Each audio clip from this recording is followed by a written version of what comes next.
YouTube! So does anyone else remember when I made this video explaining the differences between JET and Interac, and I promised that there would be a part 2 to it coming really soon? And that was like 4 or 5 years ago. God, my hair was frizzy and my camera bad. Well, anyway, it's actually kind of late at night here and I'm not able to fall asleep whatsoever, so I figured I'd go ahead and make that part 2 video talking about the training and then the experience of both JET and Interac. Just like before, in case you don't want to stick around and watch the whole thing, here are some nifty timestamps over here to let you know where to click through if you're just interested in one part of it or just one program. These are here to help you out. Alright, so starting off by talking about the training for Interac. The Interac training is much longer than the JET training. It's about a week in Yokohama, or at least mine was in Yokohama because that was my home office. I'm assuming that wherever your Interac home office is, that would be where your training takes place. So it's a week long, it lasts Monday through Friday. It starts at about 9 a.m. in the morning, goes until about 4 p.m. in the afternoon, if I remember correctly. So the first day was essentially just meeting everybody and then kind of crash course in here's Japan time. I didn't really pay too much attention this first day, to be honest, because I'd already been in Japan for 2 years at that point, so I didn't really need a crash course in how things worked. What I remember going over is that with Interac, you are absolutely 100% not allowed to drive anything with a motor to your place of work. You can take the bus, you can take the train, you can walk, and you can ride a bicycle. Those are your 4 options. We went through several permutations of what about an electric bicycle? What if we have an electric scooter? And the answer from the company was essentially, if it is powered by primarily motor and you are the one in the driver's seat, you can't do it. The company does reimburse you for your travel expenses. You have to fill out this little claim sheet every month and you send it to the head office and they'll reimburse you the money for it. But it's partly a liability thing for Interac. It's also kind of a public appearance sort of thing. Apparently the idea is that if we drive a car to work and then we get into an accident, either our fault or someone else's, apparently it could be reported in the Japanese news as like, oh, this foreigner got into an accident and they had to drive themselves to work. Why would their company make them drive to work? Does the company not have faith in the Japanese public transit system? Which I think is ridiculous, but you know, not really something I could argue. So for the rest of the week, the Tuesday through Friday, we split off into our separate levels. So elementary school teachers, middle school, and high school all went into separate rooms and we got more specific training tailored to our level of instruction and more specific information depending on what city we were going to be working in, because elementary and middle school in Japan is controlled at the city level, high school is controlled at the prefectural level. So for my training, for example, there was a lot of pedagogy, so discussing things like the 3 Ps of language education, repetition and memory systems, things like that. We got to see more of the textbooks from the Ministry of Education. The city of Yokosuka also had a specific English education curriculum, and we got to, those of us who were teaching in Yokosuka got to see more of that and see, okay, here's how it's laid out, here's the native English speakers part, here's the native Japanese speakers part, and kind of how that interplay was, and then the general schedule of the lessons from month to month to month, so that we'd be able to see how their knowledge progressed. Another thing we covered in depth was being in a total immersion language learning environment, because for most of us, we've never really been in that situation before where it's complete immersion inside the classroom. So we had one person from our group spoke fluent Catalan. I think the language is called Catalan. But he basically led us through a basic lesson about how to say like 5 words in Catalan, but he did it all in Catalan, so that we had to experience, okay, this is how many times you have to repeat something for it to stick, this is kind of how you have to demonstrate one thing or another to help get the idea across without resorting to speaking that party's native language. Interac is very, very, very big on a native immersion environment. So my advice for getting through the Interac training would be to pack some canned coffee with you to help you stay awake.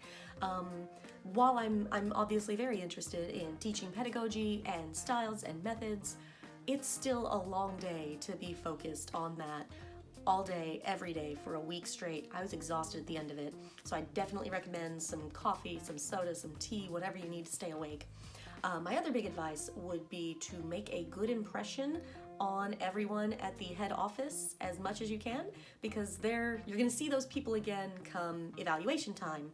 Okay, now for the JET training experience. The JET experience is much shorter. It's all of 2 days in Shinjuku. So Monday, I remember we started with kind of general etiquette lessons. I remember there was a whole thing about how to bow, and they were explaining like, okay, you bow at a 45-degree angle for normal politeness.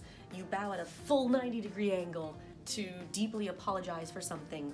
And we had to go down on certain counts, so like 1, 2, 3, 4, 5, 6, 7, 8. In the afternoon, I remember there were different sessions. I don't remember many of these topics. I think one was on like how to be a vegetarian in Japan. I think I went to that one just because it sounded interesting. Yeah, I don't really remember much of these seminars.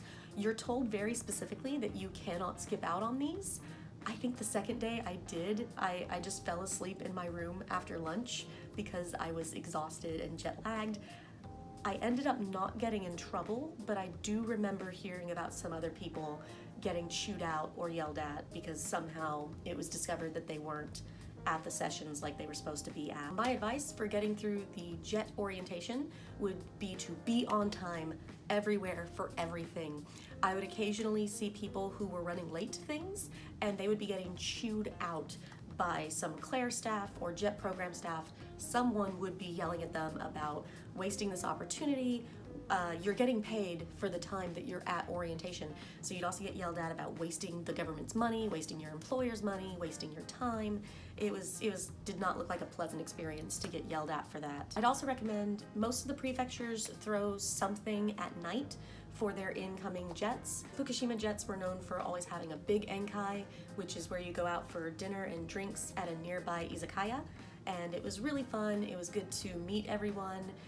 We got to talk to existing jets who had come down for the experience, and then of course we got to talk to our fellow new Fukushima jets.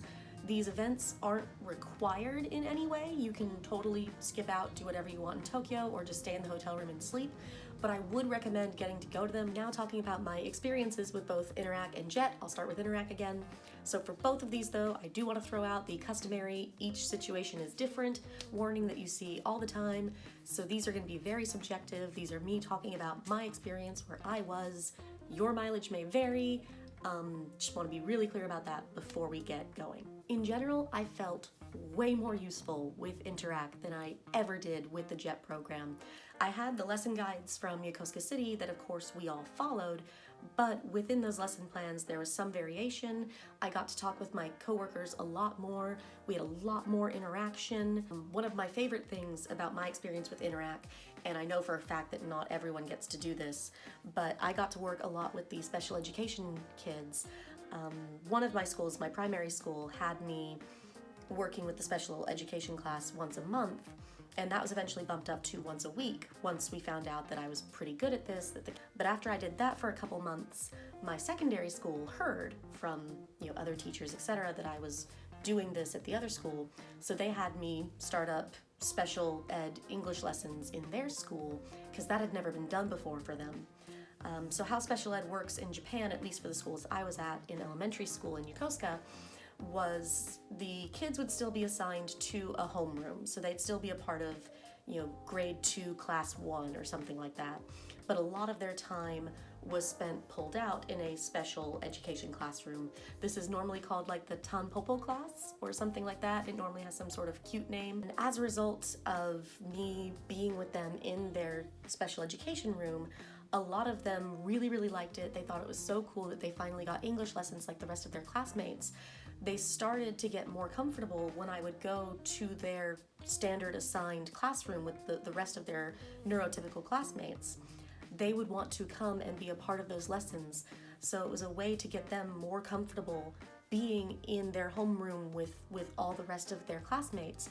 And I thought that was so awesome that my lessons could inspire them to get more involved and be more comfortable in their classroom with everyone else. To me, that was incredibly special, and it was what went on to inspire me to later do my MFA research working with digital education and autism. So that experience was completely indispensable to me. So a typical day for me working at Interac, I had 2 elementary schools that I worked at. One I went to Monday, Tuesday, Wednesday. The other one I went to on Thursday and Friday. One of my schools was about 700 students. That was the one I went to 3 days a week. The second school I went to was 200 to 300 students, and that's why I went there fewer days a week than the other one. I would get up around 6:30 or 7, depending on which school I was going to. The one I went to 3 days a week, I was close enough to that school that I could just walk there. It was about a 10-minute walk. And the other school, I needed to take a bus and then walk up a bit of a hill to get there. So one commute was about 10 minutes by walking. The other commute was probably 20 to 30 minutes for the bus and the walk combined. In both cases, I needed to be at school by, I believe, 8:15, 8 to 8:15, somewhere in that neighborhood. And so I would always change out my shoes and go to the faculty room first and say good morning to everyone. We'd have our standard morning meeting. It's all in Japanese, and they'll just go over the events of that day, anything coming up that's important, things like that. After the morning meeting, I would touch base with my coworkers that I was going to be teaching with that day, run through the plan with them, make sure that everyone was on board, if there were anything else that needed to be prepped, anything like that, and if we wanted to make any changes to the lesson from that point. So since I worked at elementary school, I would have lunch every day with the students in their classroom, and I would basically just rotate. Every single day was with a new class. I'd basically start at first grade class 1 and work my way all the way up through 6th grade class 3. If I remember correctly, the fees for school lunch were taken out of my paycheck. I know for students, parents generally pay like 4,000 yen a month, about $40, to cover food expenses for elementary school, and I'm pretty sure the same amount was just taken from my paycheck, which is fine. I didn't have to cook, I didn't have to plan meals. It was great to just have 5 meals a week taken care of for me. And they were all really, really good too. I would get out of school around 4 p.m. or so. I think it was 4 or 4:20. I don't remember which one. Yeah, after that I would just head home, and I'd either go to the gym or go to the park and practice gymnastics and circus stuff with Vincent, or I would go out to eat somewhere, or just stay home and play games and make YouTube videos. So in general, for the most part for Interac, I absolutely loved it. I felt way more useful, I felt way more prepared. The company was far more helpful with things like trying to find an apartment and things like that, so I felt like I had much more support. I didn't necessarily need all the support they provided because I'd already been in Japan for a while, so I knew my way around, but it was there if I needed it. I also felt like I had a better rapport and better connection with my teachers and my students, and also just with my community at large. So in general, I don't feel like I was very effective as a teacher with the JET program, and some of that is I was relatively new to teaching, so I didn't fully know what I was doing yet, and part of it is just the limitations that the schools imposed on me. So I had a lot of different schools that I worked at with JET, so I'll try to summarize this as quick as I can. My base school, everyone on JET will have a school that's their base school. They're the ones, they have your supervisors, they're basically responsible for you, and it's where you'll be most days a week. So for me, I went to Fukushima Commercial High School on Monday, Wednesday, Thursday every week. The other schools I worked at, so on Tuesdays, for the first year, I went to Fukushima Agricultural High School, which was really cool. It was a high school with a large farm and animal unit out back. They had lots and lots of land. So students there could focus on food production or agriculture or animal husbandry and other things. Obviously, for a lot of them, English wasn't a priority because they're not really gonna need to use it for most of their lives. So I feel like I had more leeway on the lessons there. I was able to make up more fun assignments and things like that for them. But for the most part, of course, most students weren't very motivated, and it's not like there was anything I could really say for the most part to add motivation. I also just didn't have the experience at the time to really know how to motivate an undermotivated class. So on Fridays, I went to Kawamata High School, which was an hour away by bus, and you had to go across this insanely dangerous looking mountain pass that I'm still amazed we didn't just fall over into the gorge sometimes during the winter when the mountain was covered in snow. But that school was amazing. My Japanese teacher of English there was Mina Sensei, and she is amazing. She was completely dedicated to English teaching and English learning. She had so many great ideas. We worked together really, really well. I got to do a lot of interesting activities. She was always open to new ideas. We got to do awesome stuff with the English club. That school was amazing. In addition, weirdly enough, and I don't know how many other ALTs had to do this, I had to go to a school that was like an hour and a half away south, but I only went there twice a year. I went once in the fall and once in the spring. And so yeah, those lessons were pointless. I literally went there 2 days a year. I guess it's so that they could say every school in Fukushima or whatever had an ALT at some point, but it's, honest to God, I think it was just to tick off a box somewhere on some bureaucrat's paper. I don't remember anything about that school. So a typical day for me with JET actually went very, very similar to a typical day for me with Interac. I would get to school by 8:15 because that's when the bell would ring and the morning meeting would start. And then I typically got off work at 4:15, though I would stay later on days that there was English club or something else going on at the school. The other difference is that since I worked at high school in Fukushima, they don't have school lunch in quite the same way as elementary and middle school. So students will either bring their own lunch from home, or a lot of high schools will have like a very small cafeteria thing that gets set up. I shouldn't call it a cafeteria because you don't go and sit there and eat. It's a very small room with like one desk there, and they'll sell various quick foods. So like mine would sell karage and yakisoba and various types of bread that you could buy there and eat. So what I would do is I would either bring a lunch from home and eat it at my desk. I would, on occasion, go to the nearby 7-Eleven and just get something there. Sometimes the school actually has a program where they send out for pre-made bentos from some local bulk cafeteria thing where they make lunches and then they just deliver them to the schools for teachers. If I remember, it was, I want to say it was 400 yen, so like $4 for the lunch. And it was an extra 50 yen if I wanted a double serving of rice. So I had a fairly good rapport with my students and with most of my teachers working with JET. Obviously not all teachers, but honestly, it only really got good with my students after things like sports day or ball sports day. I remember for ball sports day, like I got dressed up and I brought like pom-poms from my college and things like that, and I helped cheer on the students. And after that day, the students came to really like me because they saw me as someone who would support them, someone who cared about them outside of English classes. But without those, I don't think my connection to my students would have been nearly as strong. Like I said, I was mostly a glorified tape recorder for most of the lessons. And on occasion, the textbook would be wrong and I would want to make a correction and they wouldn't let me. Best lesson I think I got to teach there was one day my Japanese teacher of English was sick. So I got told that I needed to lead the lesson on my own. So I found these 4 different comics online and I blotted out all the text so that it was just speech bubbles left, and then I gave those to the students. They were able to pick, one of these and fill in their own dialogue, and it just had to be in English and they had to have something for each of the bubbles. And I had different levels, so you could choose to only do like a couple bubbles if you wanted, or you could choose to do multiple bubbles. And they freaking loved it. They were really proud of their work to the point that they actually like taped some to the blackboard for the Japanese teacher of English to see when she came back. And they were so proud of it, and they had so much fun, and I loved it. And I was later given a lecture about that because I gave them a useless English lesson that clearly had no value whatsoever. Because I mean, what value is enjoying your homework and also getting to produce your own English? What possible value does that have from an educational standpoint? I mean, really.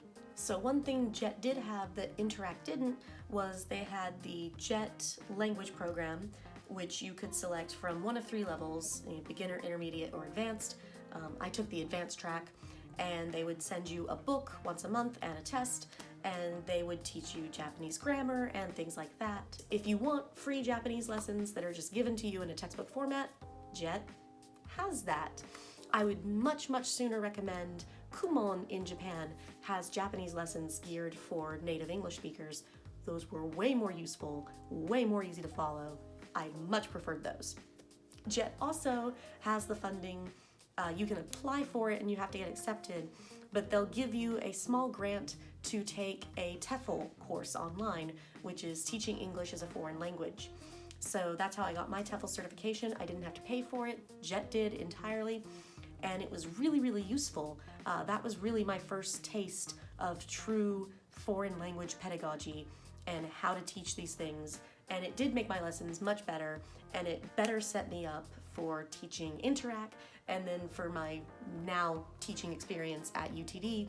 A lot of the same ideas and principles I learned from those, I can still apply teaching design, teaching ethics, teaching Photoshop, anything. So in general, if you don't really want to teach much, or you don't want that sort of responsibility placed on you, JET is definitely your thing. I would also maybe recommend that you find a different line of work, because obviously I take education and teaching pretty seriously, and the idea that someone would just go to Japan and kind of leave all these kids just stranded with terrible English education just so that you can have your little fun time, dream time adventure in Japan kind of makes me want to punch everyone who might have that mentality, and I know there are several people like that out there. So I will say that with JET, there is a much better sense of community with your fellow JET members than there was with Interac. I know that Fukushima Prefecture JET is actually really known for their community and for their organizing of events. I think other prefectures are good with it too, but I know Fukushima in particular was known for it. So I don't know how good the other prefectures are specifically. But the trade-off for that is that you will probably, or at least I felt, much less useful in my day-to-day life doing my actual job.